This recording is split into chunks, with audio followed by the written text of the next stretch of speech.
Alors, je vais me présenter vite fait, mais le but, c'est pas de parler de moi pendant 2 heures perso, c'est de vous parler un peu comment ça se passe dans un vestiaire. Et après, n'hésitez pas, on va se faire 20 minutes, 10 minutes, 15 minutes, je vais essayer de parler. Et après, s'il y a des questions, des réponses sur la mi-temps, sur la fin du match, sur quand on perd, quand on gagne, comment ça peut se passer, des choses que j'ai pu vivre, joueur et entraîneur. Donc, du coup, je me présente, je rebondis dessus. Je m'appelle Karim Ghezal. J'ai été joueur, donc j'ai commencé le rugby très tard, donc j'ai grandi dans le Gers. Donc Fred, je l'ai connu à Toulouse et quand lui, il a été champion, moi j'étais Réchelle encore. Et j'ai joué pendant 15 ans. Donc pour faire le topo, j'ai joué à Toulouse, à Béziers, à Grenoble, à Castres, à Montauban, au Racing, à Lyon. Donc j'ai fait pas mal de clubs. Des clubs où j'ai connu des hauts, des bas, des moments difficiles, des moments de joie. Joueur, j'ai jamais été champion. Si j'ai gagné la Pro D2 à la fin, enfin j'ai gagné. Nous avons gagné la Pro D2. Parce que c'est jamais jeu, c'est toujours nous. C'est un ensemble, les joueurs, le staff, l'ensemble. Et je suis passé entraîneur en 2016 à Lyon, où on a fait un maintien historique. Après, on a fait 2 demi-finales, une à Lyon et une à Clermont. Et une à Bordeaux contre Clermont. Et ensuite, je suis parti en équipe de France. Fabien est venu me proposer d'intégrer le staff. Pierre m'a permis, Mignoni, d'intégrer le staff. Donc, j'étais un très jeune entraîneur. Que 3 ans d'expérience sur le domaine de la touche, ma spécialité, mais aussi les avants, plein d'autres choses si vous avez des questions. Et du coup, ça fait depuis 2 ans et demi que je suis avec l'équipe de France. Donc tournoi, la différence, c'est que joueur, j'ai jamais connu de finale. Mais entraîneur, j'ai fait 2 demi. Enfin, nous avons fait 2 demi. Et avec l'équipe de France, on a fait quasiment que des finales. Donc tournoi 2020, dernier match, finale, perdu au dernier match. Automne Cup, finale, prolongation, perdu aux prolongations sur une pénalité. Donc là, c'est un petit moment de vestiaire où là, par exemple, j'ai pleuré, parce que c'était ma première finale. Donc c'était un gros moment d'émotion, même si c'était un titre qui n'était pas le plus gros. Mais tournoi 2021, on a perdu sur le dernier match, on a fini second. Tournée d'été, on a perdu la tournée sur un dernier match. Et finalement, on a commencé à gagner contre les Blacks le dernier match. Et là, on a gagné samedi, ce qui était très dur, le dernier match aussi. Donc ça, c'est bien. Et du coup, voilà. Je vous ai juste mis dans un vestiaire, comme on est dans un vestiaire, j'ai voulu juste vous expliquer. Ça, c'est le planning qu'on a, ben, c'est celui de vendredi, de samedi. Donc France-Angleterre, pour vous faire un topo, pour vous montrer que dans un vestiaire, en fait, si vous devez vous imaginer, on est 28 joueurs, donc 23 qui jouent, 5 qui jouent pas, plus à peu près 25 staff. Donc on est 5 coachs, il y a un intendant, il y a 4 kinés qui sont là, il y a les diététiciennes qui passent et qui mettent à manger, il y a les prépas physiques qui sont sur le terrain. En gros, on est quasiment 50 à naviguer dans un espace comme ça. Suivant la taille du vestiaire ou pas, il faut qu'on s'adapte. Quand on est en Écosse, on a un vestiaire qui fait la moitié de ça. Quand on est au Stade de France, on a nos habitudes. Mais on garde toujours, ce qu'il faut que vous compreniez, c'est que même s'il y a beaucoup d'émotions, on a une forme de méthodologie sur laquelle on peut s'appuyer. Donc si je devais vous faire un topo vite fait, bon, c'est un peu pas technique, mais il n'y a pas forcément d'émotion sur ce que je vais dire. Mais à l'intérieur, il y aura des moments d'émotion. C'est-à-dire qu'il y a la méthodologie, ça, sur laquelle on s'appuie, où on sait où on va, on sait qu'on arrive. Il y a l'émotion forcément qui rentre au milieu, mais du coup, dès qu'on est truc, on se raccroche à la méthodologie, aux choses qu'on connaît. Et puis il y a de l'émotion qui rentre, qui sort, et il y a aussi de la lucidité qu'il faut toujours, la mi-temps, les derniers mots qu'on dit. Donc en fait, il faut savoir le déverser au bon moment, pas trop tôt, pas trop tard, au bon moment. Quand on arrive au stade, on sait qu'on arrive à peu près, on calcule tout. Ça nous est arrivé d'avoir des erreurs quand on était en Écosse il y a 2 ans, on est arrivé à la bourre parce qu'ils mettaient, ils nous ont mis une espèce de protocole très lent avec les cornemuses, donc on s'est retrouvé très pressé. Donc on a été un peu paniqué. Et là, on prévoit tout dès le départ, dès le truc, le bus. Mais forcément, il y a de l'émotion. Quand on arrive en bus, qu'il y a tous les supporters français en Écosse ou au Pays de Galles, il y a les chevaux devant vous, au truc. Chaque joueur est dans sa bulle, chaque personne du staff a son habitude, son truc, sa musique. Et on sait qu'on va se raccrocher à où on doit aller. On sait que quand on arrive, on a chacun nos habitudes et nos trucs. Et ensuite, on se regroupe au bon moment et on éclate au bon moment. Donc si je vous fais un topo, on arrive, chacun s'installe comme d'habitude à sa place, que ce soit joueur, staff ou chacun du staff sait son rôle, l'intendant il sait ce qu'il doit faire, il sait ce qu'il doit préparer, moi il doit préparer les serviettes, la colle, les kinés se mettent en place. Ensuite, il y a l'arbitre qui vient, ça c'est important. L'arbitre, on sait qu'il arrive, donc on nous prévient, parce qu'il faut qu'on se. Rien que le body language, il faut qu'on arrive avec les premières lignes, les coachs. Ils arrivent par trois. C'est juste une question aussi d'imposer quelque chose, de ne pas être assis en slip avec pas prêt. Donc nos joueurs, ils sont prêts, les premières lignes, ils sont prêts. Les coachs, on arrive ici aussi avec un body language où on sait ce qu'on veut faire passer comme message. Des fois, Fabien, il est là, des fois, il n'est pas là. Mais on sait qu'on a un protocole, il faut qu'on arrive tous ensemble. Et ensuite, il y a une forme de prépa individuelle où chacun est dans sa bulle. Chacun écoute sa musique, fait son truc, fait sa vie. Moi, je bois des cafés. Il y a tout le temps des trucs à manger, donc je mange tous les trucs qui passent par là. C'est des diètes, elles mettent des raisins, des trucs. C'est souvent là où je prends du poids. Et ensuite, par exemple, pour nous, les avants, je sais que quand vous regardez ici, il y a écrit 20h13, sortie avant. Donc là, des fois, moi, j'ai ma routine. Ma fille, elle me fait un t-shirt, je le mets sur mon siège. On passe, pas besoin de parler. Chaque joueur est dans sa bulle, chaque personne est dans son boulot. Et ensuite, donc voilà, le fameux 20h13, quand vous voyez écrit, on sait que les avants, ils sortent ensemble. Donc déjà, je peux dire un mot avant. Pour ce match-là, il n'y avait pas besoin de parler. Donc ça dépend aussi du feeling. On avait déjà vécu beaucoup de choses. Les joueurs, c'est à eux de le faire. Et là, c'est un moment où en fait, on sort tous ensemble. Chose qui est importante pour moi, par exemple, c'est d'avoir les regroupes qui sont toujours là. Parce qu'on est, pour moi, devant, il y a un talonneur en plus, un pilier en plus. Ils sont que deux parce qu'on fait 6-2. Donc eux, interdiction qu'ils soient dehors. Ils savent qu'avec moi, il faut qu'ils soient dans le vestiaire. Ils ne sont pas dehors en train de jouer. Parce qu'en fait, déjà qu'on sort devant, il y a 80 000 personnes, il faut qu'on soit à l'extérieur de la maison, il faut qu'on soit tous ensemble, une équipe.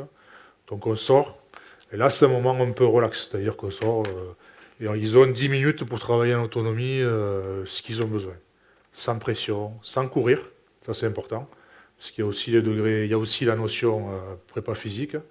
Nous, l'entraînement, il faut qu'il soit le moins couru possible, l'échauffement. À l'époque, vous voyez les mecs qui sortaient, faisaient 3 tours de terrain comme ça. Ils faisaient 2 tours, 3 tours, et ils avaient fait 18 sprints, et en fait, ils avaient déjà fait 3 km. Donc nous, par exemple, ça, on ne l'a pas. Il faut qu'ils courent le moins possible. Donc nous, sur les 10 minutes, ben, ils vont faire chacun ce qu'ils ont besoin pour être bien, pour prendre la notion du terrain, le public. Moi, je les laisse. Après, ils font leur touche un peu avec moi, ils travaillent un peu en autonomie, j'interviens même pas. En fait, c'est 10 minutes où ça leur permet de travailler individuellement, encore une fois, leur truc. Ou collectivement, ce qu'on va faire. Mais c'est juste une répétition, il ne faut pas qu'il y ait beaucoup de courses. Ça permet aussi de prendre l'atmosphère. Il n'y a pas forcément, c'est pas encore un moment d'émotion, c'est pas un moment où on se resserre. Et ensuite, à 20h24, donc ça dure 10 minutes, tous les avants, en fait, on se regroupe et on rentre ensemble. Et là, déjà, c'est un moment où ils commencent à se regrouper. Et là, c'est pareil, ils arrivent au vestiaire et ils ont 6 minutes pour sortir. Donc là, déjà, ils commencent à parler entre eux. Là, ouais, on peut rajouter, là, ils rajoutent l'émotion. Là, ils rajoutent, ça monte ensemble. Donc forcément, des choses où ça dure pas très longtemps, hein, ça dure 5 minutes, de mettre les crampons, de se préparer. Et là, ils se regroupent. Et là, ça leur appartient. Ils disent ce qu'ils ont à dire. Moi, j'interviens plus. Il y a William qui peut dire un truc un peu plus émotif. Moi, je l'ai dit avant qu'ils rentrent, c'est le dernier moment où je leur dis un mot.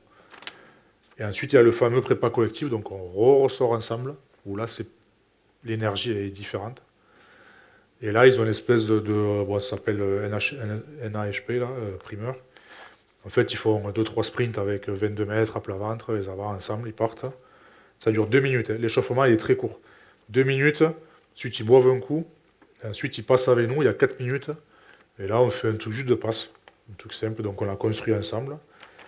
Et ensuite, ils ont 2 minutes collectives, 2 minutes défense. Et c'est fini. Donc l'échauffement, il est très peu couru. Quand vous regardez, ça dure 2, 4, 2, donc ça dure même pas 10 minutes. Et là, à partir de ce moment, le retour au vestiaire, là, c'est quelque chose qui est forcément sur l'émotion. Il y a, moi, j'interviens plus. Il y a le dernier, il y a Fabien qui dit un mot, les joueurs qui restent entre eux, et là, ça leur appartient. Mais si vous regardez tout le reste, il ne faut pas le mettre au mauvais moment, il faut le mettre au bon moment, il ne faut pas se tromper. C'est comme un match, des fois, quand on arrive le mardi, on nous dit est-ce qu'il ne te tarde pas déjà votre samedi au match? Et tu dis non, il y a le mercredi, il y a le jeudi, et des fois le jeudi soir, on fait un repas où on boit des coups. Ça, c'est important. Le vendredi, il y a la mise en place où on est tranquille, on fait les photos aussi pour Instagram. On fait les trucs. Donc, chaque fois qu'il y a une étape, il faut la vivre au bon moment, sans la précipiter. Et du coup, voilà, après, c'est sorti des vestiaires. Et là, moi, personnellement, je monte en tribune. Et je vis l'émotion aussi, parce que quand il y a des matchs à 80 000 et que ça monte, il faut savoir le vivre aussi. Et il y a un protocole après les hymnes de réactivation, comme vous voyez, parce que ça dure longtemps, les hymnes, et du coup, les mecs. Donc tout ça, en fait, c'est quelque chose qu'on a tout le temps sur un écran et que s'il y a un doute ou truc, on se raccroche à ça. Et ensuite, il y a la mi-temps. Donc je vais vous laisser plutôt si vous avez des questions sur ça, sur est-ce que peut-être on a déjà fait comme ça quand j'étais joueur, est-ce que comment se passe la mi-temps, comment se passe l'après-match. Toutes les questions que vous voulez, j'ai fait un petit quart d'heure. N'hésitez pas, je vous écoute. Lors de la dernière conférence de presse, où il y avait Fabien qui avait parlé, il avait fait la présentation de tout le staff. Donc il y avait le côté avec les préparateurs mentaux, les coachs, le psychologue. On voit que l'avant-match est quand même millimétré. Vous parlez souvent d'affectif. Dans le rugby, c'est très présent. Est-ce que vous avez vraiment parlé avec le psychologue en fait, pour cadrer tout ça comme il faut? Vous parlez que vous faites un discours en général avant William, avant les autres. Comment en fait, vous en êtes arrivé à être aussi carré et à savoir quand est-ce que vous parlez et comment vous abordez la chose avec les joueurs? Ben, déjà, il y a deux choses. Il y a le côté bien pratique avec l'arrivée 2 heures avant, le timing, l'échauffement. Ça, c'est la prépa physique qui dit voilà, il faut qu'on fasse ça, ça, ça. Nous, dans le rugby, on sait dans quoi on rentre, mais c'est pas beaucoup. En fait, c'est 2 minutes, 4 minutes. Donc, moi, du coup, je sais que ben, les 4 minutes, je peux pas faire de touche. Donc, je les passe dans les 10 minutes où ils sortent un peu tranquilles. Après, j'en refais pas. Et ensuite, avec William, on se le fait au feeling aussi. C'est-à-dire qu'on apprend à se connaître. Fabien, il nous bloque pas en disant tu vas dire ça à tel moment. Jamais. C'est-à-dire que moi, par exemple, avant ce match, des fois je parle, des fois je parle pas. Il faut qu'il y ait une part de feeling aussi. Les joueurs, des fois, tu sens qu'ils ont besoin. Il faut savoir. On a encore une fois la méthodologie où on s'est calibré dessus. Et à l'intérieur, dans ce qu'on déverse, on sait à quel moment on va le mettre ou pas. Mais c'est pas non plus. Ce qui est calculé, c'est le timing. Ça, il ne faut pas qu'on déroge parce que il y a un timing à respecter. Il y a un coup d'envoi qui est donné, il y a des hymnes. Et ça, on ne déroge pas dessus. Après, dans ce qu'on dit à l'intérieur, ça dépend du feeling. Des fois, quand on sent beaucoup de pression, on va en relâcher en faisant. Ça nous est arrivé avant les blagues de faire avec William. Sur les 4 minutes de séparé, il a fait une mêlée. Et après, des fois, on fait des passes ou une touche. Et là, en fait, on a fait un jeu, on faisait les cons, on faisait un jeu de passe avec le mec qui fait tomber le ballon. Parce qu'à ce moment-là, il fallait détendre le truc, il fallait sourire. Il y a des fois des matchs où William il est plus dur, des fois où moi je suis plus dur, des fois où. Mais en fait, on ne s'invente jamais le truc. Et je pense que le rugby ou d'autres sports, hein, il faut rester naturel. Encore une fois, toujours avec une méthodologie. Et il faut avoir une base sur laquelle t'appuyer. Et c'est pareil pour l'entraînement. On a un cap, une méthodologie qui est assez précise. Et à l'intérieur, et on met pas ce qu'on veut, mais un peu avec ce qu'on a aussi au fond des tripes. Et puis les joueurs aussi, des fois, ça leur appartient. Là, sur ce match, je vais te dire un truc, j'ai même pas dit un mot. L'arbitre, il est venu, je suis resté assis à boire un café. Je suis pas allé, j'ai dit aux joueurs, t'y vas. Tu vois, c'était leur match, c'était leur truc, il fallait qu'ils se prennent en main. Et même avant le match, des fois, je les regroupe, je les ai regroupés et je suis parti. Il n'y a pas besoin de. Et même nous, il faut être décontracté. Déjà, il y a des matchs avec assez de pression que si tu en rajoutes, des fois, ça sert à rien. C'est passé par le Loup. La Ouais. méthodologie, ou du moins le cadrage, il était déjà comme ça en tant que joueur, en tant qu'entraîneur au Loup aussi, ou vous êtes amélioré au fur et à mesure en fait? Nous, on évolue tout le temps. Même aujourd'hui, je sais que je vais évoluer. Si on reste sur ce qu'on a fait là, ça ne marchera pas. Après, la méthode, elle change tout le temps. Dès qu'on fait un bilan d'une compète, on dit il y a ça qui a marché, il y a ça qui n'a pas marché. Je donne un exemple. Quand on a fait le tournoi 2020 et 2021, on s'est rendu compte qu'on arrivait cramé à la fin parce que ça dure 9 semaines. C'est très long et c'est très intense. Donc du coup, on s'est rendu compte qu'après les 2 matchs qui avaient nos coupures, on continuait à s'entraîner, on faisait des oppositions. Et on arrivait les 2 derniers matchs, on était... et le staff et les joueurs, on était... Et là, du coup, sur un méthodo, on a dit, après le deuxième match de l'Irlande, on a laissé 5 jours de repos aux joueurs. Et on s'est retrouvé le dimanche, on n'a pas fait d'opposition. On a fait une petite soirée, une bonne soirée, et après on est rentré chez nous, on a vu nos familles. Quand on est revenu, on a joué l'Écosse, on a gagné en Écosse, on est reparti 5 jours chez nous. Et du coup, on est arrivé les 2 derniers matchs, et on était frais. On a utilisé 26 joueurs, donc on a pété quasiment personne. On a fini, pas plein capot, mais au bon moment avec l'énergie qu'il fallait, quoi. Et après, la méthodologie, elle va continuer à évoluer. Tout comme moi, ce que je faisais à Lyon, c'était déjà dépassé aujourd'hui. Et ce qu'on a fait hier, là, samedi, ça sera dépassé si on continue à le faire dans 2 mois. Donc c'est pour ça que des fois, nous, on n'a pas de gêne à dire ce qu'on fait, parce que ce que tu dis, ce que tu as fait il y a 6 mois, ça sera déjà un peu obsolète dans pas longtemps, quoi. À aucun moment, en fait, dans le vestiaire, avant le match, vous parlez de tactique. Ça, c'est déjà prévu, en fait, la veille ou... Ouais, alors du coup, par rapport à une semaine classique, par exemple, nous, on arrive toujours 2 jours avant le match, on se déplace, on va ou à l'hôtel, on va à l'hôtel, ou en déplacement. On part toujours 2 jours avant. Quand on arrive, pareil, on a une présentation des joueurs de l'adversaire. Donc chaque joueur présente son adversaire direct, ça dure une bonne heure. Euh, et ensuite, le vendredi, il y a la fameuse mise en place qu'on fait, où là, c'est pareil, on peut laisser un peu d'émotion, on peut rigoler. Et le vendredi soir, c'est la remise des maillots, la veille du match. Donc là, il y a de l'émotion, il y a encore de la tactique, on a encore de la vidéo. Des fois, moi, j'ai des avants, on est encore sur la stratégie. Et après, le jour du match, il y a le dernier brief du sélectionneur qui, lui, reprend des points pareils. Il se rattache à la fois à l'affectif, il se rattache aux techniques, tout le temps, il mélange les deux. Il reprécise un peu des choses très techniques, comment on va jouer, comment ils sont, tout en se raccrochant aussi avec de l'émotion. Il arrive à mélanger les deux. Donc ça fait qu'à ce moment-là, tout est prêt, quoi. On ne va pas rajouter des choses. Le seul moment où on peut avoir des choses, c'est à la mi-temps. Ou à la mi-temps, du coup, on a pareil, un protocole qui est bien précis. Moi, je suis en haut avec le staff, avec Fabien, Laurent et William, lui, il est en bas. Et en fait, on se regroupe. Donc pareil, on a toujours un petit trajet à l'ascenseur, le truc, où on débriefe un peu des choses. Les joueurs soufflent. Ils ont aussi les diététiciennes qui leur donnent des choses. Ils ont certaines boissons qu'ils prennent, certains trucs, parce que pareil, on s'est rendu compte aussi en faisant des études que les mecs à la mi-temps, s'ils prenaient trop de sucre, ils avaient la concentration qui baissait, qui repartait pas bien. Donc on a fait dans le staff, on est vraiment nombreux, donc chacun a sa mission. Les diètes à la mi-temps, elles filent leurs trucs aux mecs, et c'est ce qu'ils prennent, ils se reposent, et nous, le staff, on débrief. On dit voilà, ça, ça, ça.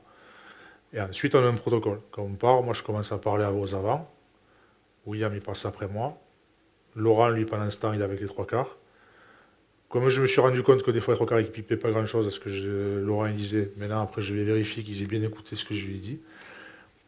Et une fois qu'on a fait ça, en fait, c'est un dernier mot attaque-défense, et le dernier qui reprend la main, c'est Fabien. Et moi, des fois, pendant ce temps-là, quand il reprend la main, je sors une vidéo, des fois, avec mes quelques leaders, là, je les prends derrière. Donc le timing, il est réglé aussi, quoi. On sait qu'on a 4 minutes à la mi-temps. Donc si je parle pendant 3 minutes, ça ne le fera pas. Donc, même chose. Et après, ils ont un autre échauffement où ils avant de ressortir, et ils ressortent. Et dernière chose qu'on a arrangé, c'est qu'on a des finisseurs, nos remplaçants. Eux, quand les mecs rentrent, nous, on les garde, on redonne une consigne avec eux technique. Ou sur énergie, ou technique, ou moi, je vais dire à mes deux leaders de touche, tu penses à faire ça, ça, ça quand tu rentres. William, il peut dire sur le combat. Fabien, il peut dire un dernier truc. C'est pareil, c'est assez pas protocolé, mais c'est assez, on sait à peu près où est-ce qu'on se situe, quoi. Excusez-moi, juste une petite question. Je voulais savoir si le trophée des 6 nations allait bien après la fête de samedi soir. En fait, je crois qu'il allait très bien depuis le début. Je sais pas ce qu'il a. Il y a eu un petit plongeon dans la scène, mais il est ressorti avec. Donc, Il paraît que Damien Penaud était pas trop mal. oui, il était bien. Il était en claquette et short, donc il était bien. Non, on a passé une bonne soirée, c'était bien. Après, oui, le trophée, je crois qu'il a sauté dans la scène. Mais il est remonté, donc il n'y a pas eu de souci par rapport à ça. Moi, je reviens par rapport au programme de l'avant-match. Et il y a 1 minute de discours du capitaine, il n'y a pas plus. Est-ce que entre le retour au vestiaire et la sortie du vestiaire, entre les 7 minutes, c'est pour le capitaine? Ça, c'est dehors, ça. Ah, ok. Ça, c'est dehors quand on sort. En fait, on fait l'échauffement où ils font leur sprint. Ils vont aux 22 mètres à plat ventre, ils vont aux 40, ils vont au truc. Donc ça dure 2 minutes. Ensuite, ils se regroupent. Là, c'est les avants, les trois quarts, ils se regroupent, ils boivent un coup. Ils disent un mot. Et après, on sépare. Nous, avec les avants, on fait 2-3 passes, 2 mêlées et basta. Mais après, oui, dans le vestiaire, quand ils rentrent, ils ont le retour au vestiaire 45 et la sortie vestiaire 52. Il y a le dernier mot, capitaine, il est là, quoi. Donc là, ouais, dans le vestiaire avant de sortir, où là, pareil, il peut mettre pas mal d'émotions, il fait ce qu'il veut, quoi. Tu disais qu'à la mi-temps, tu pouvais avoir des images vidéo à représenter à tes avants. Oui. C'est-à-dire que tu consommes de la vidéo de la première mi-temps. Et ouais, moi, je suis en haut, en fait, avec l'ordi. Et ça est arrivé, tu vois, ben, un exemple, au Pays de Galles, je l'ai utilisé, des fois, je l'utilise pas. Parce que des fois, je veux leur montrer un truc, et donc je descends avec l'ordi, ou un iPad. Les analystes, ils me filent l'iPad ou l'ordi avec 2-3 séquences. Ouais, après, des fois, je le montre à 2 mecs. Hein. Et ça, j'imagine que la différence dans la performance par rapport à quand tu as commencé dans le Gers ou à côté de Montauban, tu as dû voir quand même une sacrée évolution sur. Oui et non, parce que ça restera toujours, un vestiaire, ça restera toujours la même chose. Ok. De ce que je vois, il y a les mêmes mots avant le match. Oui, il y a la précision sur les timings, parce que là, tu es au niveau. Et même en top 14, c'est précis comme ça aussi. Donc, et après, chacun met sa sauce qu'il veut inter, chacun fait l'échauffement qu'il veut. Nous, on sait qu'on ne court pas, mais tu as des équipes qui vont faire 10 tours de terrain, tu vois. Donc ça, nous, ça c'est ce qu'on s'est construit. Mais le fond, il n'a jamais changé. L'émotion, les choses que se disent les joueurs, c'est les mêmes quand tu joues en Fédéral 3 que quand tu joues comme ils ont fait samedi. Mais il y a quand même un moment donné où tu ne peux pas le faire pendant 10 minutes. Il faut le faire au bon moment, il faut le dire au bon moment. Mais ça restera pareil, c'est comme un après-match, ça reste pareil quand tu as gagné en honneur que quand tu gagnes. Les mecs, ils ont gagné en 6 nations, ils boivent les mêmes trucs. Hein. Même si les diètes, elles ont mis des raisins, à la fin, ils boivent la même chose. C'est pas pareil. Je sais pas s'il y a encore des questions. Ici, ça pose pas de questions. Comment ça se passe l'intégration des jeunes justement par rapport à tous ces protocoles qui arrivent dans l'équipe? Il y en a, ils ont déjà leur place, mais il y en a, ils sont nouveaux, ils connaissent pas forcément le fonctionnement à ce niveau-là, je connais personne. Est-ce que vous les accompagnez? Oui, dans la semaine, en fait, on a des moments où on appelle ça nous le cadre de jeu, cadre de vie, on est sur le terrain, on y passe 3 heures par jour en gros, mais après tu as tout le reste. Et nous, le lundi, on appelle ça, on a des practices, on a un truc qui s'appelle, bon, sacré, c'est tout ce qui est repas et soirée, bon, ça, on les fait.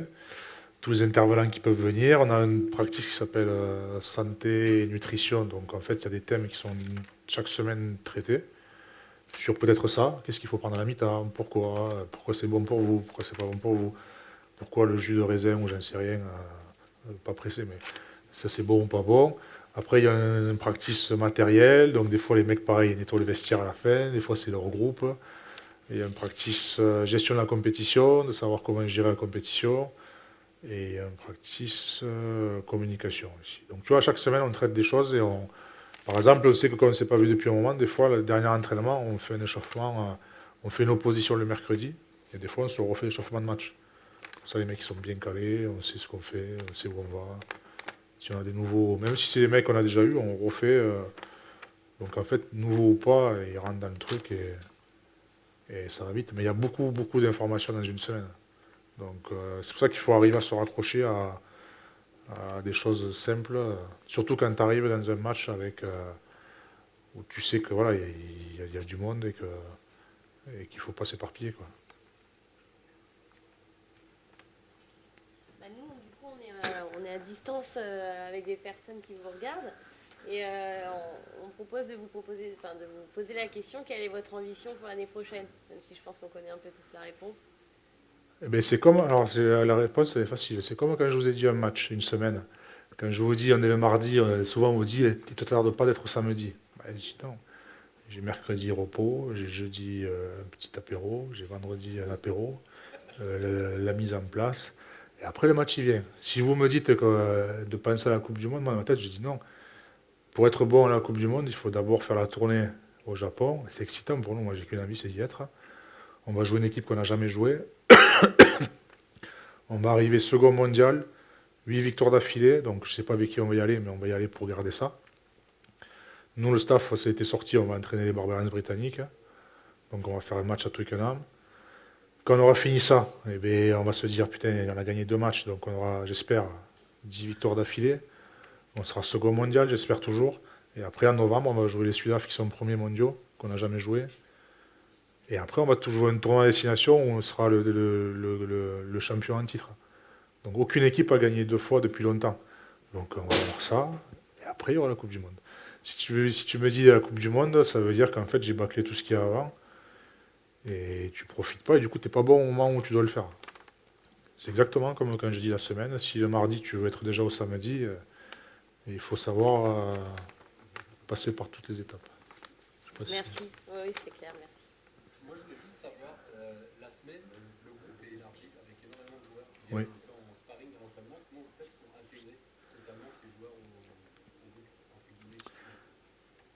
Eh bien, par exemple, c'est une bonne question. Le lundi, moi, j'ai une séance dans mon domaine. Le lundi, c'est un jour. J'ai calé ma façon de travailler sur la semaine et la performance. Donc, je ne vais pas y rentrer dedans sur tout ce que je fais, mais j'ai calé le lundi, le mardi. Le mardi, on appelle ça le trait moteur, c'est toutes les jambes, tout ce qui est costaud. Donc, je fais tout ce que j'entraîne, moi, je le fais coller à ça. Le mercredi, c'est neuro, donc c'est très gazé, donc je fais la même chose. Le jeudi, c'est repos. Et le lundi, c'est un jour où, par exemple, moi, je ne peux pas travailler de touche, pas de saut, pas de truc. C'est assez. On travaille pas mal la tête, pas mal de réunions. Et c'est le seul jour où le soir, je mets la musique, je fais une séance où je travaille beaucoup le déplacement au sol, sur les touches, comme shot pas. Et c'est le moment où ça me permet de regrouper tout le monde. C'est-à-dire ceux qui ont joué, de ceux des 42 qui reviennent, qui jouent à La Rochelle, qui jouent à Lyon, qui jouent à Bordeaux. Je leur mets la musique et je les mets en action. Et en fait, c'est une séance assez pas intense sur ce qu'on fait, parce que je peux pas, mais c'est une séance où en fait je reconnecte tous les mecs. Il n'y a pas de regroupe et je lâche jamais le fait que ceux qui, déjà le jour du match, ceux qui sont pas dans le groupe, ils restent toujours avec moi. À la mi-temps, quand je parle aux mecs, les mecs qui sont en costume, ils viennent au milieu. Et jamais je les lâche, il faut jamais lâcher. Dès le mercredi, ben, on se sépare parce qu'on est 42 et qu'on passe à 28. Mais là, avant le match, des fois, c'est les mecs qui t'envoient un message. Dès qu'on a gagné, j'ai envoyé un message à tous ceux qui ont participé. Parce que c'est peut-être eux qui joueront au Japon, je sais pas. Donc c'est des moments importants. Moi, j'utilise beaucoup le lundi et le mardi, où je trouve des moments pour les reconnecter et pas les lâcher.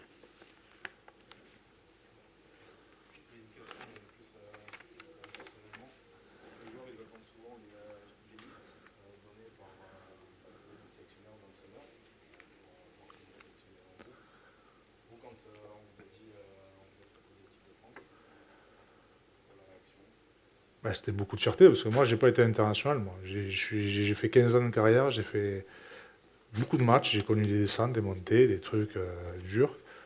Et à la fin, entraîneur, pour moi, ben, là, j'en ai fait 25 matchs, j'ai chanté 25 fois la Marseillaise, je ne peux pas être plus fier que ça. Mais d'un côté, c'est une fierté, mais c'est très vite une responsabilité. Donc, si tu es fier tout le temps et que tu es content, tu as quand même la responsabilité de représenter ton club formateur, ta famille, tes amis, et puis tout le monde. Donc, ben, tu passes en mode. Alors, oui, quand il y a les hymnes, moi, je pense toujours à mon père, des trucs simples. Hein. Mais tu as toujours cette responsabilité, donc tu es à fond. Et moi, on m'a proposé le poste, j'ai pas postulé, on est venu me chercher, donc tant mieux. Surtout que ça montre, des fois, on m'a demandé, tu n'as pas de sélection. Alors, il y a deux phrases, tu peux leur dire, pour être un bon jockey, il ne faut pas avoir été un bon cheval, ou des trucs basiques. Et des fois, je leur dis, ben, Bernard Laporte, il n'a pas eu de sélection, alors j'espère que j'aurai un jour son palmarès. Tu vois, ou Eddie Jones, ils n'ont pas eu de. Pour moi, ça n'a aucune. Avec les joueurs, j'ai jamais senti le moindre truc. De toute façon, à ce niveau-là, tu peux pas montrer de faiblesse et il faut pas. Ben, du coup, voilà, j'ai fait ma demi-heure. Si vous avez des questions, n'hésitez pas, je suis là, il n'y a pas de souci, avec plaisir. Et puis, mais n'hésitez pas à vous mettre torse nu, là, ceux qui sont. Merci beaucoup, au plaisir.